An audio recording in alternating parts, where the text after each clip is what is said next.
Olá, olá, meus alunos, minhas alunas, todo mundo bem? Animados e preparados para nossa aula 2 de improbidade administrativa? Então, bora lá, o estudo bem didático e aprofundado. Na aula de hoje, você vai aprender alguns termos que você não costuma estudar em alguns livros, alguns materiais, mas que a banca cobra. O mais importante é isso daí, é estudar o que a banca está cobrando. E o estudo, ele não é estático. Eu não posso, por exemplo, fazer uma aula de lei de improbidade, a minha primeira aula, e pronto, seguir com essa aula 1, 2, 3, 5 anos com a mesma aula. Não pode, tem que estar mudando. Por quê? Porque as bancas mudam, exige isso daí, essa mudança. Porque a banca vai mudando a forma de cobrar. E hoje você vai aprender isso daí. Porque a filosofia do curso aqui é justamente essa. Você está começando do zero, você nunca estudou improbidade na vida. Pronto, você vai aprender porque eu estou ensinando bem didático, com mapas mentais, com muita calma.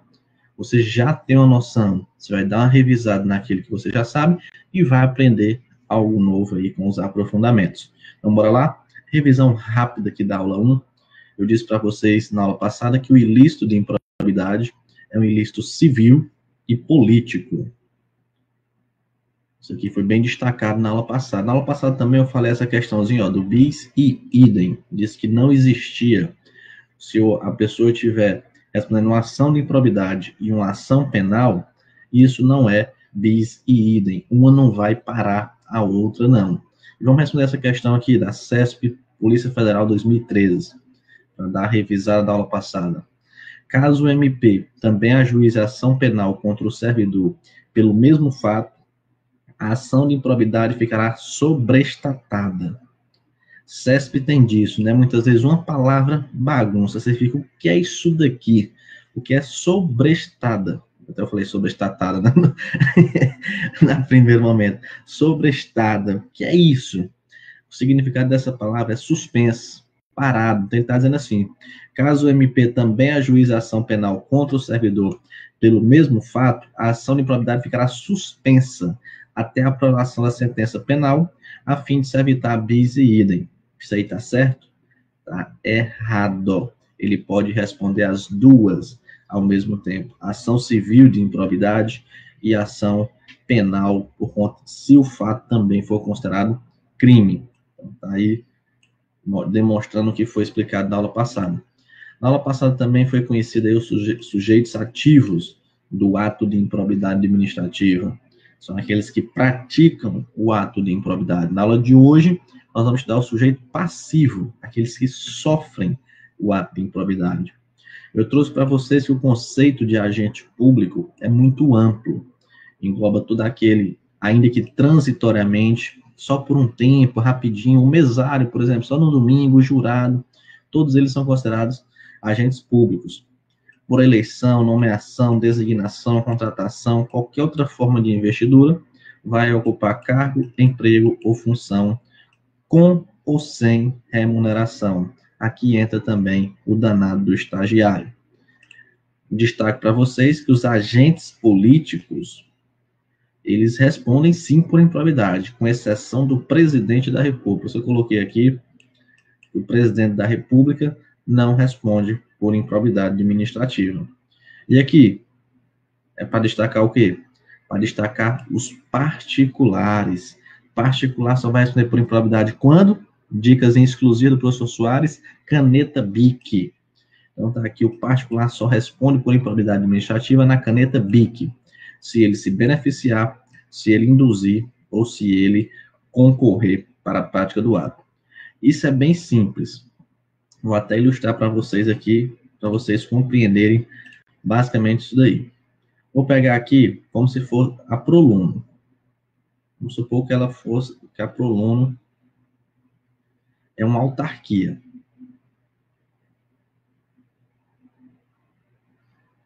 Então, quem é que pode, por exemplo, cometer improbidade administrativa na Proluno? Quem é que pode desviar uma verba? Quem é que pode fazer alguma coisa? Quem está dentro da Proluno. Então, por isso que o sujeito passivo principal do ato de improbidade, sujeito ativo, melhor dizendo, é o agente público. Porque ele é que está dentro da máquina pública, podemos dizer assim.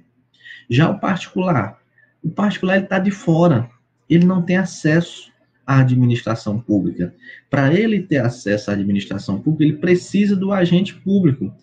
Para quê? Para ele induzir ele a cometer um ato de improbidade, para ele concorrer, ajudar ele a cometer um ato de improbidade, ou ele se beneficiar, receber o benefício de um ato de improbidade. Então, o particular aqui, para ele cometer, ele precisa do agente público e ele só vai responder na caneta BIC. Tranquilo. Revisando aqui também a aula 1. A sujeição dos agentes políticos municipais ao Decreto-Lei 2001 de 67, Lei de Responsabilidade, implica sua imunidade ao regime de improbidade administrativa instituído na Lei 8429. A questão está errada. Por quê? Expliquei na aula passada.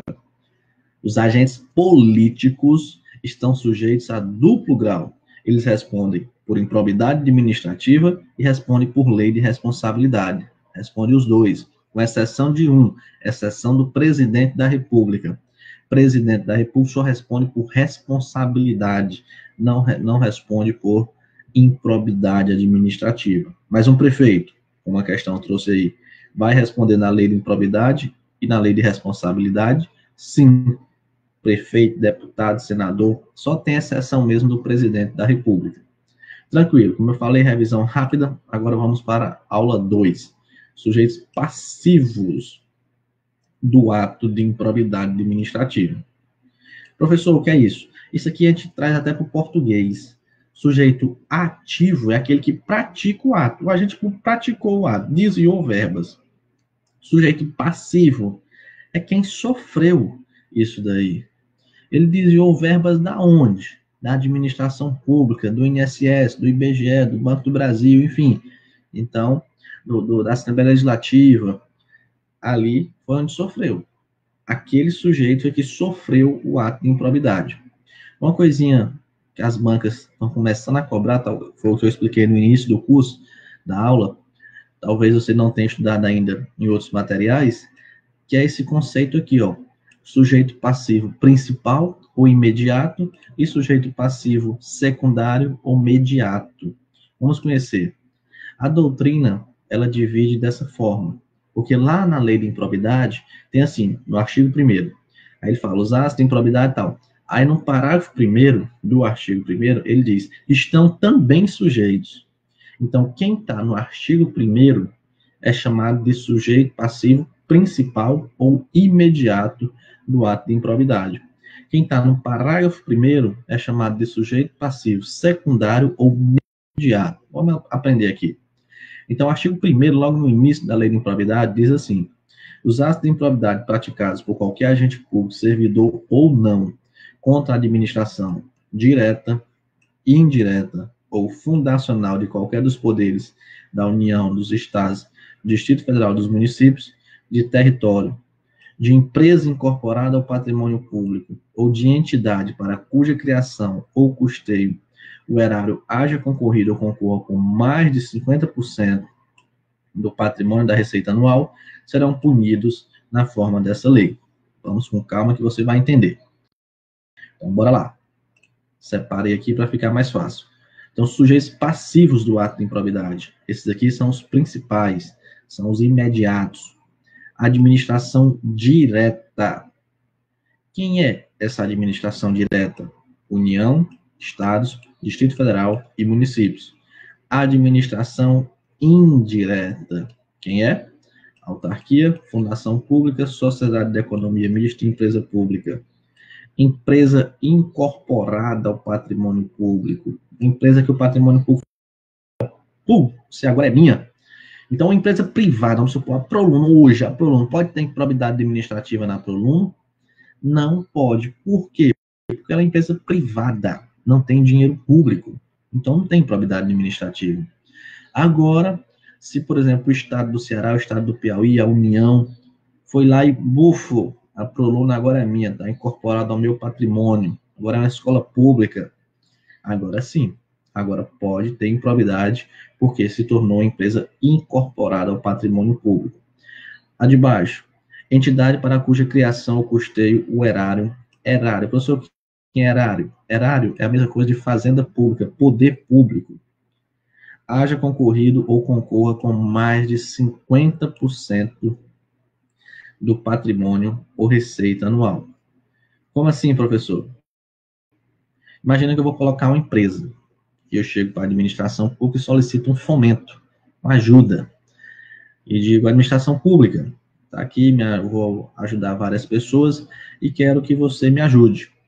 E aí o erário, ele me ajuda, ele dá a contribuição de mais de 50% do patrimônio da minha empresa. Vamos supor, minha empresa avaliada em R$1 milhão e a administração pública, buf, toma, 600 mil. Nesse caso, vai existir improbidade dentro da minha empresa, mesmo sendo uma empresa privada? Vai. Por quê? Porque teve dinheiro público lá dentro. O dinheiro público, se está envolvido ali, tem que ter controle. Porque não pode, senão seria uma forma de burlar, né? Tipo, ó, aqui na administração pública não pode fazer nada não, porque vai ter improbidade. Mas eu vou dar o dinheiro ali para a empresa privada, que lá não vai ter nada. Não, não é assim não. Se teve dinheiro público lá dentro, também vai ser julgado por improbidade se tiver algum desvio, alguma conduta aí improba. Beleza. Então, é mais de 50% do patrimônio ou da receita anual. Também pode fazer ou levar em conta o patrimônio ou a receita anual. Tranquilo. Então, memoriza aí sujeito passivo do ato de improbidade, que, resumindo, é onde tem dinheiro público. Agora vamos conhecer os sujeitos passivos secundários ou mediatos. Que é no parágrafo primeiro que ele diz: estão bem sujeitos às penalidades dessa lei os atos de improbidade praticados contra o patrimônio de entidade que receba subvenção, benefício ou incentivo. Aqui são as empresas do chocolate Bis. A empresa que recebe benefício, incentivo fiscal creditício e subvenção. De órgão público, bem como daquelas para cuja criação ou custeio o erário haja concorrido ou concorra com menos de 50% do patrimônio da receita anual, limitando-se, nestes casos, a sanção patrimonial à repercussão do ilícito sobre a contribuição dos cofres públicos. Como assim, professor? Essa primeira não tem muita dificuldade. Entidade que receba subvenção, benefício, incentivo fiscal, creditício, também vai estar sujeita à lei de improbidade. Já a de baixo, ela tem uma dificuldadezinha, porque eu acabei de explicar empresas que recebem mais de 50%. Aí agora a lei fala menos de 50%. Vocês perceberam isso? Porque aqui, ó, para a entidade para a criação ou custeio, ela haja concorrido, concorra com mais de 50% do patrimônio receita anual. Aqui ele falou menos de 50% do patrimônio ou receita anual. Qual a diferença? A diferença é o seguinte, que para essas duas empresas, que são chamadas sujeitos passivos secundários ou mediatos, a sanção patrimonial fica limitada à repercussão do ilícito sobre a contribuição dos cofres públicos. Como assim, professor? Aqui é a empresa BIDS, que recebe benefício, incentivo ou subvenção. E aqui, a entidade para cuja criação custeio haja concorrido ou concorra com menos de 50% do patrimônio da receita anual. Professor, me explique. O seguinte, o mesmo exemplo que eu utilizei. Vou botar uma empresa, o patrimônio da empresa foi avaliado em R$1 milhão. E a administração pública me deu 400 mil. Me ajudou ali com 400 mil reais. Se é 1 milhão, ela ajudou com menos de 50%, né, nesse caso aqui agora. Mesmo assim, sendo menos de 50%, vai existir improbidade? Vai existir improbidade, sim. A diferença é que está aqui, ó, limitando-se, nestes casos, a sanção patrimonial à repercussão do ilícito sobre a contribuição dos cofres públicos. Professor, não entendi. E eu também, quando era aluno, passei muito tempo sem entender isso aqui. Eu decorava. Mas aí se a prova mudasse qualquer coisinha, e às vezes fica até difícil você decorar quando você não entende o panorama do que está acontecendo. Por isso que eu vou explicar aqui para vocês de uma forma assim bem didática, não é bem ilustrando a realidade. Então é o seguinte, vou pegar o mesmo exemplo que eu utilizei para vocês, uma empresa, essa lista aqui ela fez sozinha, uma empresa avaliada em R$1 milhão. No primeiro momento, foi o exemplo que eu falei para vocês, o erário concorre aí com 60%. 60%. No segundo momento, com 40%. Então, R$1 milhão, o erário concorreu com mais de 60%. Mais de 50%, com 60%. Aqui, se tiver um ato de improbidade, a administração pública, ela vai atrás de tudo. Não interessa se ela concorreu só com 60%. Ela vai atrás de tudo. Ela concorreu com mais de 50%. Então, a diferença é essa. Aqui, nesse caso, ela vai atrás. Como assim, professor? Atrás de tudo. Vamos supor que sumiu R$1 milhão. Desse R$1 milhão que sumiu, quanto era da administração? Só 600 mil. Mas nesse caso aqui, a administração pública, ela vai atrás de R$1 milhão. Ela não quer saber. Ela vai atrás de tudo. E já nessa situação, que ela concorreu com menos de 50%, aqui ela só vai atrás do dela. Como assim, professor? Vamos supor, o mesmo exemplo, sumiu R$1 milhão. A administração pública vai atrás dos 400 mil, que é dela. Vai atrás dos 40%. O restante, ó, ela não está nem aí. Então, a diferença, basicamente... Ah, professor, por que a lei fez essa diferença? Por conta disso. Quando ele concorre com mais de 50% da empresa, ela vai atrás de tudo. Quando ela concorre com menos de 50%, limita a sanção patrimonial à repercussão do ilícito sobre a contribuição dos cofres públicos. Vamos interpretar? Sanção patrimonial fica limitada à repercussão do ilícito sobre a contribuição dos cofres públicos, sobre o que, sobre o que foi contribuído. Tranquilo? Bora resolver duas questõezinhas para ver se vocês entenderam realmente o assunto. Então, bora lá. No que tange à improbidade administrativa e ao processo administrativo federal, julga o seguinte item. Em relação ao alcance subjetivo da improbidade administrativa, verifica-se que os órgãos da administração direta e indireta dos três poderes de qualquer um dos entes federativos configuram-se como sujeitos passivos imediatos. Olha aqui a CESP cobrando. Aí cai uma questãozinha dessa na prova e o aluno pensa, eita, eu pensei que era só texto de lei. Isso aqui eu não vi na lei. Pensei que era só ler a lei de improbidade. Pensei que lei que estava lá no edital era só ler. Não é. A lei, as questões sobre legislação, está saltando da lei, está cobrando doutrina, está cobrando jurisprudência. Isso aqui é doutrina. E tá aí, eu estou explicando, expliquei de uma forma tão tranquila, não precisou aquele coisa, que é aprofundamento. Não, tá aí. É uma coisa simples, dá para explicar junto com os outros assuntos. E a banca cobra. Porque se ela coloca mediatos aí, ou secundários, vai estar errado, e o aluno às vezes vai ficar sem saber se está certo, se está errado, porque ele nunca viu. Então, vamos novamente. Em relação ao alcance subjetivo da improbidade administrativa, verifique que os órgãos da administração direta e indireta dos três poderes de qualquer um dos entes federativos configuram como sujeitos passivos imediatos do ato caracterizado pela improbidade administrativa. Certíssimo. Tranquilo. Tá fácil. Tá fácil não. Eu sei que se preparou bem. Então, sujeitos passivos do ato de improbidade, principais, administração direta e indireta.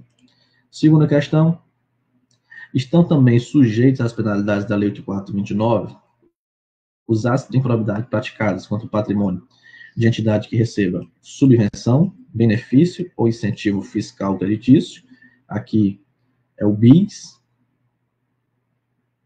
tá certo até aqui, de órgão público, bem como daquelas cuja criação ou custeio o erário haja concorrido ou concorra com menos de 50% do patrimônio. Opa, se ele falou da empresa BIS, que é benefício, incentivo e subvenção, e falou menos de 50%, vai ter que vir um complemento. Que é o complemento? Limitando-se, nesses casos, a sanção patrimonial, a repercussão do ilícito sobre a contribuição dos cofres públicos. Trouxe? Questão trouxe, ó. O da Receita Anual, limitando-se, nestes casos, a sanção patrimonial, a repercussão do ilícito sobre a contribuição dos cofres públicos. Portanto, certíssimo aqui a quarta questão. E só para ilustrar aqui um mapa mental bem didático, sujeitos ativos do ato de improbidade, ó, quem pratica, quem pega no dinheiro, opa, dinheirão aí, ó, eles efetuaram o ato de improbidade. É o agente público, e o particular na caneta BIC. Sujeitos passivos do ato de improbidade é aqueles que sofreram o ato de improbidade. A administração direta e indireta, empresa incorporada ao patrimônio público, empresas para o erário haja concorrido ou concorra com mais de 50%. Aqui são os principais ou imediatos, aí vem os secundários ou mediatos. Empresas que recebem benefício, incentivo ou subvenção, e empresas que o erário haja concorrido ou concorra com menos de 50%. Nesse caso aí, sanção patrimonial limitada sobre a contribuição dos cofres públicos. Tranquilo. Vou explicar um assunto agora do final da lei, mas que pode causar dúvidas. Vou ilustrar aqui para depois explicar. Então é o seguinte, ó, vamos imaginar que teve um ato de improbidade no INSS, Instituto Nacional do Seguro Social. Essas duas pessoas aqui, ó, vamos supor que esse aqui é o agente público que está entregando um dinheiro para um particular. Nesse caso, esse agente público aqui e esse particular aqui são sujeitos ativos do ato de improbidade. Foram eles que praticaram, tá aqui, ó, o ato de pegar o dinheiro e entregar na mão do cara. Isso daí é o ato de improbidade, já está ativo, ele está praticando. Quem sofreu esse ato? Quem perdeu esse dinheiro? O INSS. Então, ele é sujeito passivo do ato de improbidade. Esse ato de improbidade vai gerar uma ação de improbidade. Por quê? Porque o INSS vai querer receber o dele. Não vai ficar por isso, mas perdi, não, deixa aí, deixa quieto, tem um tanto, deixa quieto aí. Não, não é assim não, ele vai atrás do que é dele. E nessa ação de improbidade, os polos invertem. E é aqui que causa a confusão na cabeça do aluno, mas que eu vou tirar isso aí para vocês. Como assim, professor? Na ação de improbidade, quem é que vai entrar com a ação? Quem vai entrar com a ação, aqui você já é bom conhecer alguns termos, é a pessoa jurídica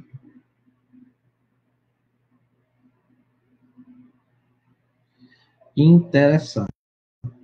Essa é a palavra que a banca vai utilizar. Pessoa jurídica interessada. É aquela que sofreu o dano. Porque o INSS é interessado? Logicamente que é. Mas aqui também tem outra coisinha. Aparece outra pessoa que pode ajuizar uma ação de improbidade. Quem é? Ministério Público também. Então, deixa eu só colocar aqui para ficar mais bonito. Tem algumas pessoas que tiram o print aí da tela. Pessoa jurídica interessada. Essa é a palavra que a lei vai utilizar. Que no caso aqui do exemplo é o INSS. Ele é a pessoa jurídica interessada na ação de improbidade, entrar com ação para receber o dinheiro que foi perdido. Mas o Ministério Público também pode entrar com essa ação. Vamos conhecer aqui. São chamados os legitimados ativos da ação de improbidade. A ação principal, que terá o rito ordinário, já vi uma banca trocando isso daqui, é uma pegadinha, assim, que mata o aluno. Por isso que eu coloquei até de azul. A banca colocou rito extraordinário. Então, destaque aí. Mas o que eu quero, mais importante para a aula de hoje, é o que está embaixo aí. Será proposta pelo Ministério Público ou pela pessoa jurídica interessada. Então, a ação de improbidade, ela vai ser proposta pelo Ministério Público ou pela pessoa jurídica interessada, aquela que sofreu o ato de improbidade. O Ministério aqui, o Ministério Público, ele tem um papel muito importante na ação de improbidade. Demais mesmo. Por quê? Como é falado, destacado aqui embaixo, isso aqui cai muito em prova. O Ministério Público, se não intervir no processo como parte, ele atuará obrigatoriamente como fiscal da lei, sob pena de nulidade desse processo. Como assim, professor? Duas pessoas podem ajuizar a ação de improbidade, o Ministério Público e pessoa jurídica interessada. Se a pessoa jurídica interessada ajuizar a ação, se ela for parte naquele processo, o Ministério Público obrigatoriamente, não é assim, deixa eu ver se eu vou, não, é obrigado a intervir no processo como fiscal da lei, analisando, tá tudo dando certo aí, opa, peraí, volta aqui, menino, deixa eu olhar esse negócio direito, opa, tá tudo bem, pode passar. Então, o Ministério Público, ele vai atuar como fiscal da lei. Ou ele vai atuar como parte, ou como fiscal da lei, sob pena de nulidade do processo. Aí aqui vem um assunto que a banca pode confundir vocês. Eu já vou logo destacar aqui.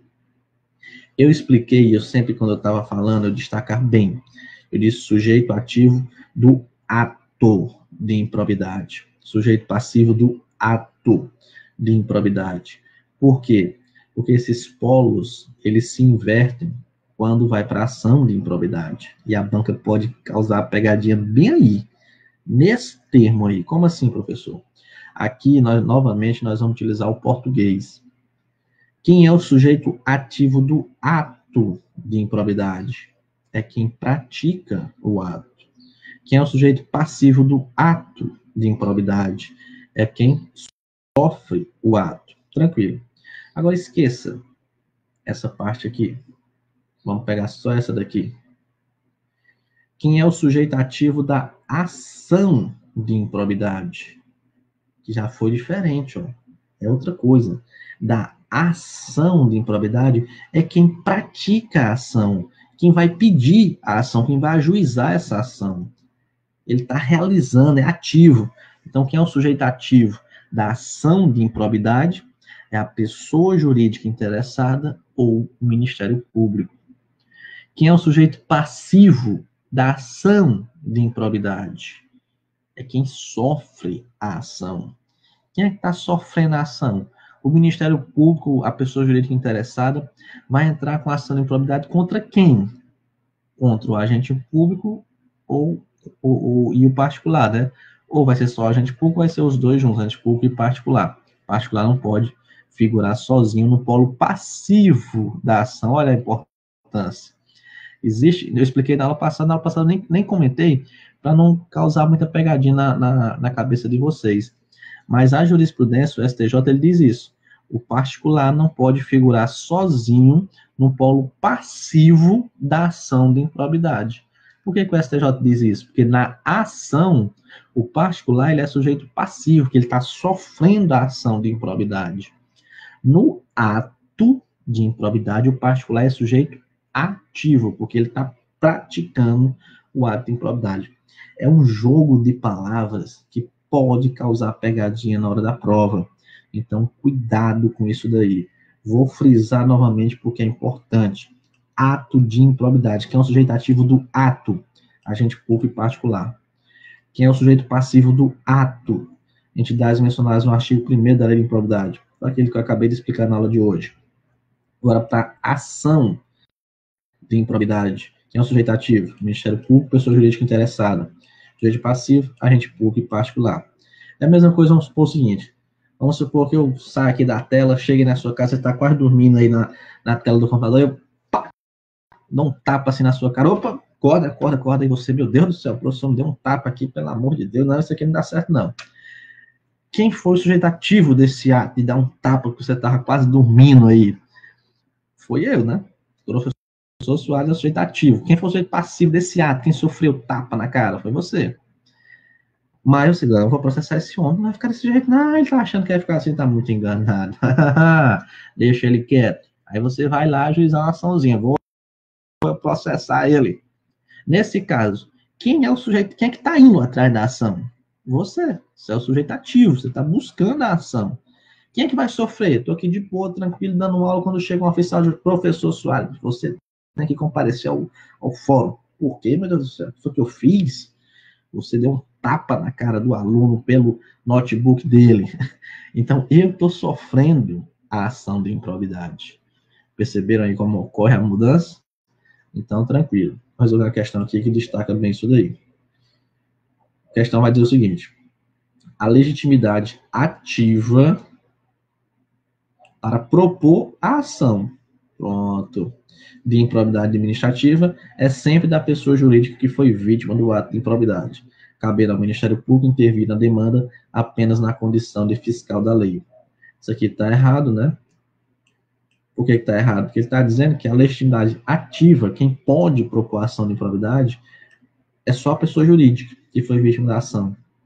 o Ministério Público ele vai intervir na demanda apenas como fiscal da lei. Não, a banca inverteu os conceitos aí. Por quê?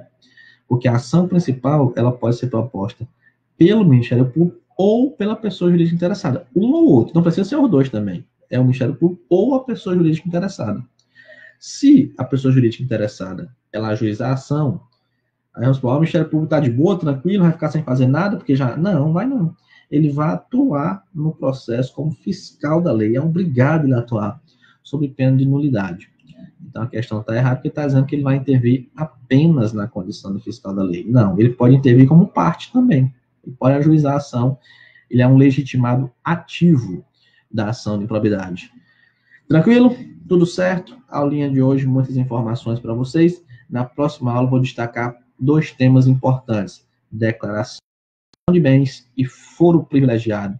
Encontro vocês lá. Qualquer dúvida já sabe, pode entrar em contato. Um forte abraço para vocês e bons estudos. Valeu!